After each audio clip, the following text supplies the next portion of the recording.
Melissa, the card isn't working. I can't get home like this.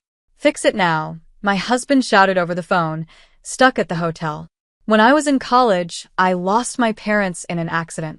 I had to work several part-time jobs just to pay for school and struggled a lot. To turn things around, I followed a friend's advice and started a business. Even though it was hard, I focused on work, and the company started growing. Now, I'm the vice president and help run the business. While many of my friends were getting married and starting families, I began thinking about my own happiness. When I met my husband, we clicked right away and got married just 4 months later. But after the wedding, he stopped working and said he'd be a stay-at-home husband. I've been asking him to at least work part-time, but he refuses. One day, I noticed my credit card was gone. My husband had taken it to go on a trip with his parents. I tried calling him many times, but he wouldn't answer. When I finally reached him, he said, "Don't bother me while I'm spending time with my family. Something you can't do, understand?" I smiled and replied calmly, knowing that his actions would soon catch up with him. My name is Melissa Rauch. I'm 31 years old and the vice president of Adventure Company. Today, I'm financially stable, but it wasn't always this way. During my time as a student, life was really tough. My parents were killed by a car when I was in school, and that loss turned my world upside down. I had to figure out how to pay for my tuition, and despite scholarships and part-time jobs, it wasn't enough. I was constantly working, attending classes, and barely getting any sleep. One day, my classmate Kyle Walker came to me with an idea. "Melissa, let's start a company together. If we combine your skills and my business sense, we could really succeed." Kyle was well-liked and respected, so even though it was a big challenge, I decided to go for it. I was always worried about what would happen if we failed and how I'd manage my time with all my part-time jobs. But what if we fail? "I'm too busy with work to take on something new," I told Kyle. He smiled warmly, as if he understood my concerns completely. Then I saw a determined look in his eyes. "Don't worry, we'll succeed," he said confidently. His words, full of assurance, gave me comfort, and his energy made even the hardest things seem possible. At that moment, I felt the need to change my life, so I agreed and we started a business while still in university. In the beginning, it was tough. Banks often turned us down for funding, making it hard to get started. Hiring was another big challenge. As a small company, it was difficult to attract talented people. Even though we placed job ads, only a few people applied, and finding the right candidates was hard. But Kyle stayed calm, giving smart advice that helped us build a stronger team. Slowly, our company began to grow. Kyle and I developed a deep trust as we faced these challenges together, and we became strong business partners. As time went on and I turned 31, I realized that I had dedicated almost all my time to work. I didn't regret it. I worked hard to pay for school and support myself, and I'm proud of the company we built from scratch. The business is successful, and after 7 years, we've grown a lot in both employees and revenue. However, as I watched close friends getting married and starting families, I started to feel like my life was only about work. One day after a lunch meeting, I opened up to Kyle about how I was feeling. "Kyle, I've been seeing friends my age getting married, and it's made me think," I said. Kyle was surprised by the sudden topic. "What's this all about?" he asked. "I've been focused only on work since we graduated, but now I'm starting to wonder if that's okay," I explained. "Are you thinking about getting married?" he asked. After listening to me, Kyle thought for a moment and then said, "If you're not happy with how things are, seeking change might be a good idea. Life isn't just about work. That applies to marriage too. If you want more from life, maybe it's time to take the first step." His words made me think more deeply about my life and the path I was on. For the first time, I started considering things outside of work, feeling encouraged by Kyle's advice. I decided to start looking for a partner, and a friend recommended a safe matchmaking app. I signed up right away and began going on dates after work, spending time at restaurants, bars, and movie theaters. After several dates, I met Tyler Main on the 5th one. I was always busy with work and not great at household chores, but Tyler was the opposite. He was really good at cooking and cleaning. He understood my hectic schedule and never got upset if I had to cancel a date. Our relationship moved forward smoothly, and we both thought about marriage from the start. Just 5 months after dating, we decided to get married. But right after the wedding, Tyler surprised me by announcing he was quitting his job to become a stay-at-home husband. I was shocked. What just happened? I asked, confused. Tyler calmly said, "From now on, I'll handle all the chores so you can focus on work." I was stunned. "Why would you make this decision without even talking to me?" I asked, still trying to process everything. Tyler casually explained, "You're making money, so it's fine. If I take care of the house, it'll make things easier for you." I couldn't believe it. Was he planning to rely completely on my income? Even though I was earning, we weren't that well off. "You should at least get a part-time job," I suggested, but no matter how much I tried, he refused. "No, I'm done working for a company. If you're making money, that's enough." I was dumbfounded by how selfish he sounded, but as a newlywed, I didn't want to argue. To make things worse, he also started asking me to send money to his parents. "Family helps each other," he said.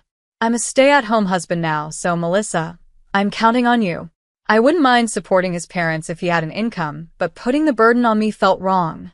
What made it harder was that his parents seemed to think I was forcing him to do all the housework. During a meal with them, his mother put down her chopsticks and said, "Melissa, you're making Tyler do all the housework. Poor him. Do you really think this is fair?" Then his father added, "He told us you're not good at housework, but as his wife, shouldn't you try to improve?" I didn't know what Tyler had told them, but clearly, they thought I was the bad guy. That's not true. Tyler chose to be a stay-at-home husband.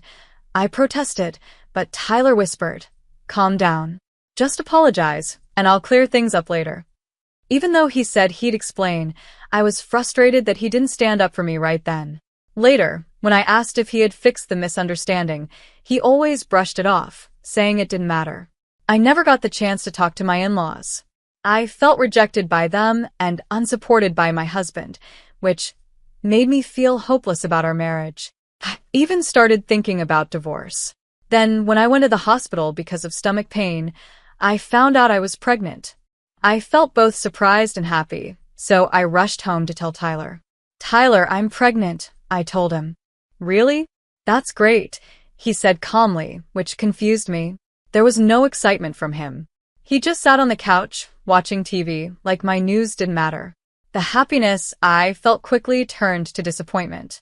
His lack of interest hurt me deeply, and I went to my room in tears, wondering if the love we once had was gone. Even with a baby on the way, he didn't seem happy. I realized there might not be a future for us, and the thought of divorce weighed heavily on my mind. But with a baby coming, I couldn't make that choice easily. Could I raise a child alone? I hoped things might change when the baby was born. Maybe Tyler and his family would act differently. Holding on to that hope, I decided to stay in the marriage for now. As time passed, I noticed a large charge on my credit card statement one day. I couldn't find my card in my wallet either. Had I lost it? Was it stolen or used by someone? Worried, I brought it up with Tyler. "Hey, I found a big charge on my card that I don't recognize. Could it be fraud? Should I call the credit card company?" I asked. To my shock, he said, "I used it. It's not fraud, so don't cancel it." Apparently, after quitting his job and running out of savings, he had secretly taken my credit card and started using it without telling me. This, even though I was already giving him money for groceries and household expenses. "Why did you use my card without asking? And what did you buy with so much money?" I asked. "It's my right to spend it on whatever I want. I just need some money for myself," he shot back. "Then get a job and use your own money," I replied. But this was a conversation we'd had many times before. No matter how much I begged or got angry, he refused to work. The man I once thought would help support us was now barely cooking, mostly ordering takeout, and hardly cleaning the house at all. When I complained about the situation, he got angry. "You're the one making the money, so what's the problem? I'm your husband, and I'm doing the housework as a stay-at-home husband. I have the right to at least that," he shouted, then stormed out, saying he was going back to his parents' house. I was filled with anger and sadness over his actions. Aren't families supposed to support each other? I'm pregnant. but I'm starting to doubt how much he cares about our future as a family. I worked hard to build the career and income we have now. Just because we're family doesn't mean he can make big purchases without talking to me first. I took deep breaths, trying to calm down and hold back my tears and frustration. Later that night, he suddenly came back home with his parents. The door flew open, and I stood up in shock. His parents rushed in and immediately started blaming me.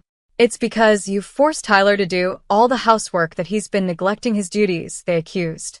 "As a woman, you should be doing the cooking, laundry, and cleaning. Don't use work as an excuse to slack off." I was already feeling unwell from the pregnancy, and hearing this made my anger boil over. I had already decided to get a divorce, so I couldn't hold back any longer.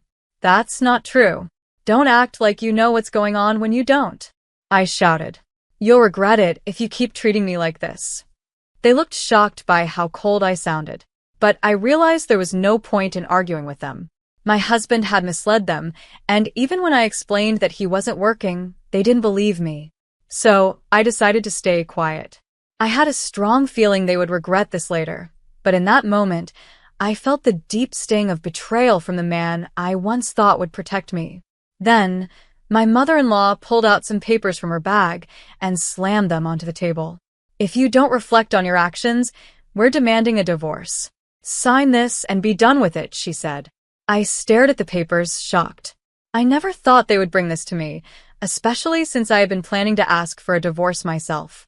Thinking this might turn into a court battle, I grabbed the pen. My hand was trembling so much that it was hard to hold it, but I forced myself to sign the papers. "There, it's done," I said, my voice cold. My husband and his parents left after that, but I suddenly remembered I forgot to ask for my credit card back. A deep sense of despair washed over me. Then, out of nowhere, a sharp pain shot through my abdomen, far worse than anything I'd ever felt. I collapsed onto the floor. My breathing quickened, and sweat poured from my body. My vision blurred, and the unbearable pain left me numb. I tried to say, "What's happening?" but the words barely left my lips. With each breath, the pain grew worse, and my body felt out of control. I struggled to pull myself across the floor, desperately trying to reach my phone.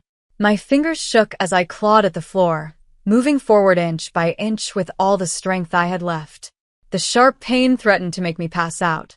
Finally, I managed to make the call and, with a shaky voice, explained the situation. "Help, I'm in severe pain and I'm pregnant." I gave them my address and hung up. The pain didn't stop and my vision got blurrier. I collapsed on the floor, waiting for the ambulance. "Please protect my baby," I prayed, holding on through the agony.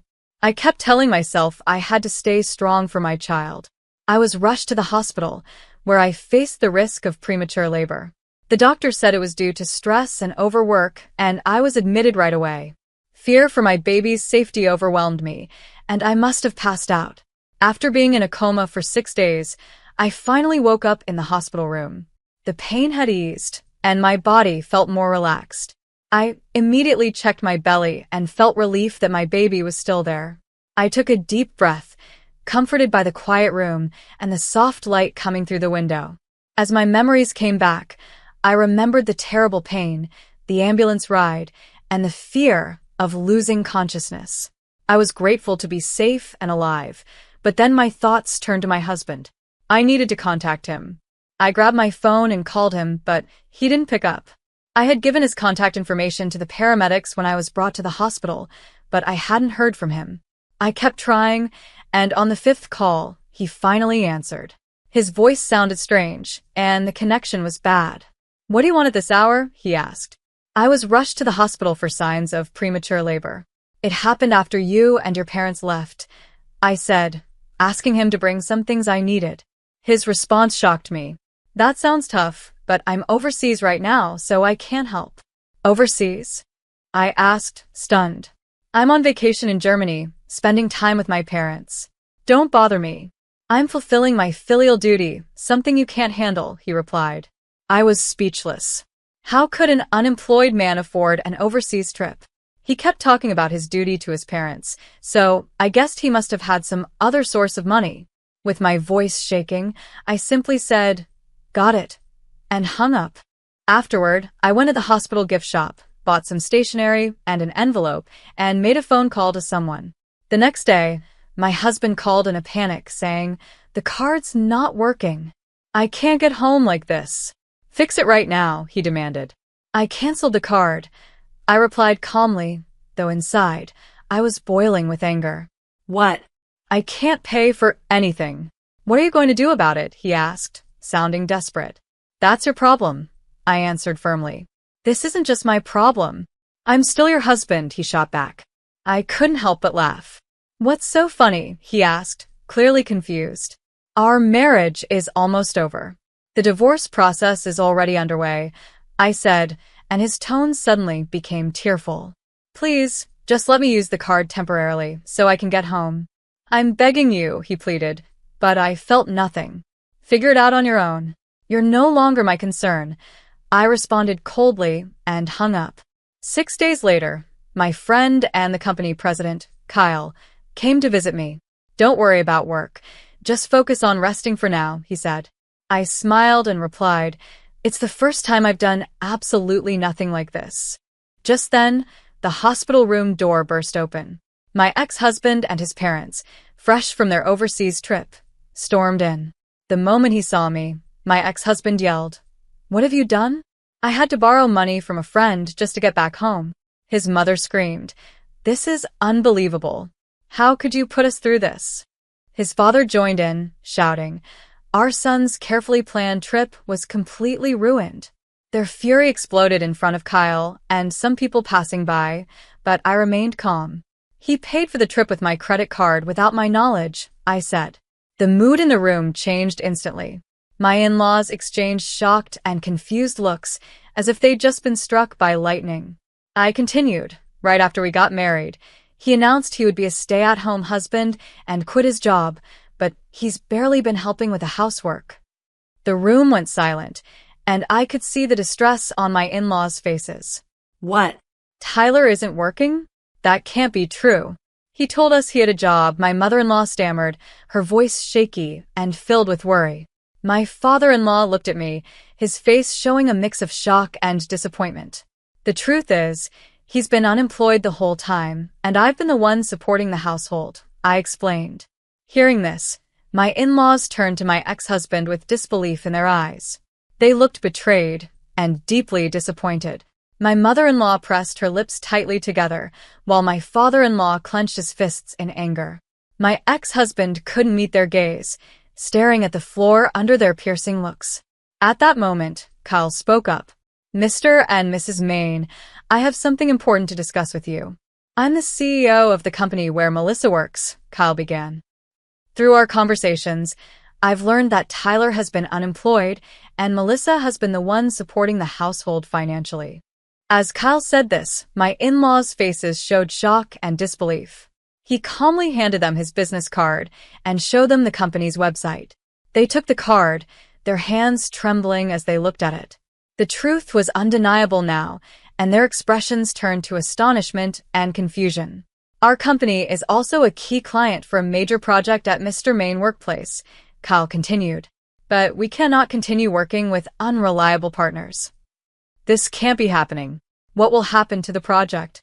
"Tyler, how are you going to explain this?" My father-in-law stammered, barely able to speak. He looked crushed. My mother-in-law buried her head in her hands, pale and in disbelief. "How did it come to this?" she murmured. Tyler, now desperate, grabbed my hand tightly. "Melissa, please help me. I want to make things right," he pleaded, his eyes filled with fear and desperation. His hand trembled, but given how he had ignored me and done as he pleased in the past, I wasn't surprised to see him begging now. "It's too late. I can't forgive what you've done, and this is the end," I said firmly, pushing his hand away. "Please help me," he begged, dropping to his knees on the floor. At that moment, Kyle presented some important documents. "Can you still say the same thing after seeing this?" he asked. The papers revealed an investigation Kyle had quietly conducted into Tyler's actions. They showed how Tyler had lied about sending money to his parents and had been recklessly spending my income. I can't tolerate anyone hurting a valuable business partner, Kyle said, his voice calm but filled with resolve. I've already spoken with our lawyer. You should prepare to compensate. Kyle delivered this news with a polite but firm smile, leaving my ex-husband and his parents in shock. As I lay in my hospital bed, I felt an overwhelming sense of gratitude and relief for everything Kyle had done for me. Since that day, the stress has lifted. I recovered from the threat of premature labor and eventually gave birth to a healthy baby. My heart is filled with both joy from the birth and the exhaustion of childbirth. Kyle and my colleagues even visited to celebrate, and since being discharged, I've been enjoying peaceful and fulfilling days. I moved into a new apartment that Kyle had arranged for me, thanks to his thoughtful care. We chose a place where my ex-husband and in-laws would never be able to find us, ensuring our privacy and safety. The new apartment is in a quiet area, away from the busy city, surrounded by greenery and peaceful silence. It's the perfect place to enjoy nature, whether for a walk or just to relax. Here, my baby and I are starting a new chapter in our lives. With this fresh start, I feel both excited and nervous, but having supportive people around me has made things much easier. A few weeks have passed since I gave birth, and I'm currently on maternity leave, enjoying peaceful time with my baby. Kyle visits us regularly, bringing essentials and offering words of encouragement. One day, he came by again with new supplies. As he saw us, he asked, "Melissa, how are you feeling? The baby looks healthy, and that's what matters most." Thank you, Kyle. "We've made it through because of your support," I replied, grateful. After inviting him inside, I gently laid the baby in the crib and made him a cup of coffee. Looking slightly serious, Kyle said, "I need to talk to you about your ex-husband and his parents." "Is something wrong?" I asked. Kyle explained that he had been keeping an eye on them to make sure we were safe. They sold their house to pay the compensation and are now living in a rundown apartment. "Your ex-father-in-law lost his job, and all four of them are working non-stop," he said, placing some papers on the table. He went on to tell me that my ex-husband is now doing hard labor at a construction site. His laziness from when he was supposed to help with housework is causing him problems at work, and he's often scolded. He's finding it tough to adjust to his new job. Meanwhile, my former mother-in-law is working 2 jobs, as a cashier during the day and on a sandwich production line at night, without any breaks. She's suffering from back pain, but doesn't have the time or money to get treatment. My ex-father-in-law has been looking for a new job, but his age and lack of experience have made it hard. He's now working as a cashier during the day and as a janitor at night. As I listened, a mix of emotions filled me. But more than anything, I realized their struggles were the result of their own choices. I felt a brief moment of sympathy, but it quickly faded. Staying calm, I said, "Well, that's the consequence of them betraying us." Kyle nodded and said, "You're right. Now you're finally free. Let's focus on your happiness and the baby's well-being from here on." I fully agreed with Kyle, and I knew more than ever that my life moving forward would be about me and my child. The struggles and pain of the past were behind me, and I was ready for a fresh start. Afterward, with my lawyer's help, I demanded that my ex-husband and in-laws pay alimony and return the savings they had used without my permission. Even though they claimed they couldn't pay, I wasn't afraid anymore. For my child's future and mine, I stood tall and faced them directly. I won't be thinking about marriage anymore. From now on, I'll live a happy life with my child, I declared with a smile. Kyle responded, "That's the right choice. You're incredibly strong, and you deserve all the happiness coming your way." His encouraging words gave me even more confidence. Now, my future is all about finding happiness with my child. This fresh start is a big step forward for us both.